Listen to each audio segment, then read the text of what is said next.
Welcome to జనం మాట. నేను మీ చంద్ర. ఆంధ్రప్రదేశ్లో ఎన్నికల వాడివేడి ఆల్రెడీ మొదలైపోయింది. అందులో భాగంగానే ప్రధాన పార్టీ అధినేతలు అందరూ గెలుపు మాదంటే మాదని చెప్తున్నారు. ఇందులో భాగంగా వైఎస్ఆర్ అయిన వైఎస్ షర్మిల కూడా కాంగ్రెస్ పార్టీ పగ్గాలు చేపట్టినప్పటి నుంచి ఖచ్చితంగా కాంగ్రెస్ పార్టీని గెలిపించండి, ప్రత్యేక హోదా తీసుకొని వస్తాను, రాష్ట్రాన్ని అభివృద్ధి తీసుకొని చేస్తానంటుంది. మరి ఇదే నేపథ్యంలో ఆవిడ నిన్నటి నుంచి బస్సు యాత్ర అని ఒక యాత్ర మొదలుపెట్టింది. ఆ యాత్రలో భాగంగా ఆవిడ పలు నియోజకవర్గాల్లో పలు జిల్లాల్లో పర్యటిస్తున్నారు. అయితే ఖచ్చితంగా కడప నియోజకవర్గం అంటే కడప పార్లమెంట్ నియోజకవర్గం నుంచి నేను పోటీ చేస్తున్నాను, వైఎస్ అవినాశిని కాదు, నాకు ఓటేయండి, నేను రాజశేఖర రెడ్డి బిడ్డనని చెప్పి ఆవిడ తిరుగుతుంది.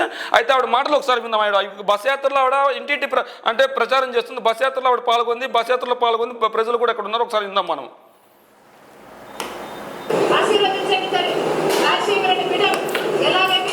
నన్ను ఆశీర్వదించండి, నేను రాజశేఖర రెడ్డి బిడ్డను ఎలాగైతే మాట్లాడుతుంది. అయితే అక్కడ మిగిలిన వీడియో కూడా ఉందాం మనం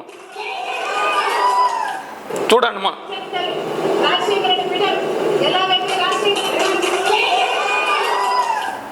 ఇక్కడ షర్మిల దిక్కులు చూస్తుంది. ఎందుకు దిక్కులు చూస్తుంది అంటే నేను రాజశేఖర రెడ్డి బిడ్డను ఆశీర్వదించండి అని చెప్తుంది. అయితే అక్కడ ఆవిడకి వ్యతిరేక గాలి వినిపిస్తుంది. ఎందుకంటే ఆవిడని చూడడానికి వస్తుంది ఒక రాజన్న బిడ్డగా కాదు, జగనన్నకు చెల్లిగా కూడా వస్తున్నారు. అందులో భాగంగానే నేను రాజశేఖర రెడ్డి బిడ్డను నన్ను ఆశీర్వదించండి అంటే అక్కడ జై జగన్ అంటూ ప్రజలు నినాదాలు చేస్తున్నారు. అంటే జగన్మోహన్ రెడ్డి అనే పరిపాలన ఎంతగా ప్రజల్లోకి చొచ్చుకొని వెళ్ళిపోయిందంటే నేను రాజశేఖర రెడ్డి బిడ్డను కాంగ్రెస్ పార్టీకి ఓటేయండి అని షర్మిల అడుగుతున్నా కూడా జై జగన్ అనే పరిస్థితి వచ్చింది.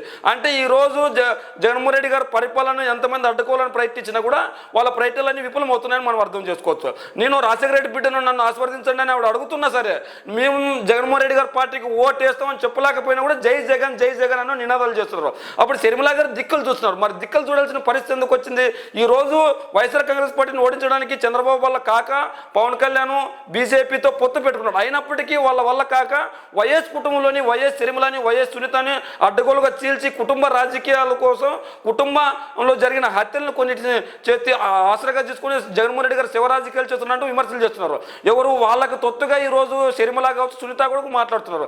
అయితే ఆవిడ నన్ను ఆశీర్వదించండి, నాకు ఓట్లు వేయండి అని అడుగుతుంటే మేము నీకు సపోర్ట్ చేస్తాం, జై కాంగ్రెస్, జై వైఎస్ఆర్, జై షర్మిల అనుకోకుండా జై జగన్ అంటున్నాడు. అంటే జై జగన్ అంటున్నారంటే ఈరోజు రాజశేఖర రెడ్డి గారి పరిపాలన ఎంత గొప్పగా ఉందంటే అంతకింటే 1000 రెట్లు గొప్పగా ఉందని మనకి ఈరోజు అర్థమవుతుంది.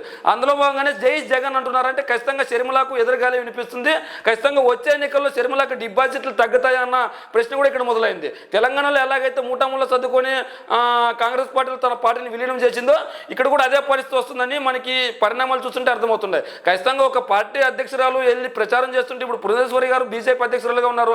ఆవిడ ప్రచారం చేసేటప్పుడు సోయానా వాళ్ళ బంధువులు ఆయన కూడా పురంధేశ్వరి గారు ప్రచారం చేసేటప్పుడు ఎక్కడే కానీ జై చంద్రబాబు, జై టీడీపీ అన్న దాఖలాలు లేవు కదా. అంటే పొత్తు పెట్టుకోకముందు, మరి పొత్తు పెట్టుకున్న తర్వాత పరిణామాలు వాళ్ళందరూ ఒకటే అయిపోయారు. మరి ఇదే నేపథ్యంలో షర్మిల కూడా కాంగ్రెస్ పార్టీ అధ్యక్షురాలుగా పగ్గాలు చేపట్టినప్పుడు మరి జై షర్మిల అనాలి, జై వైఎస్ఆర్ అనాలి, జై కాంగ్రెస్ అనాలి, జై రాహుల్ అనాలి. అలా అనుకోకుండా జై జగన్ అంటున్నారంటే ఖచ్చితంగా వచ్చే ఎన్నికల్లో జగన్మోహన్ రెడ్డి గారికి స్పష్టమైన మెజారిటీ వస్తుందని అర్థమవుతుంది. అందులో భాగంగానే షర్మిల కూడా దిక్కులు చూస్తుంది.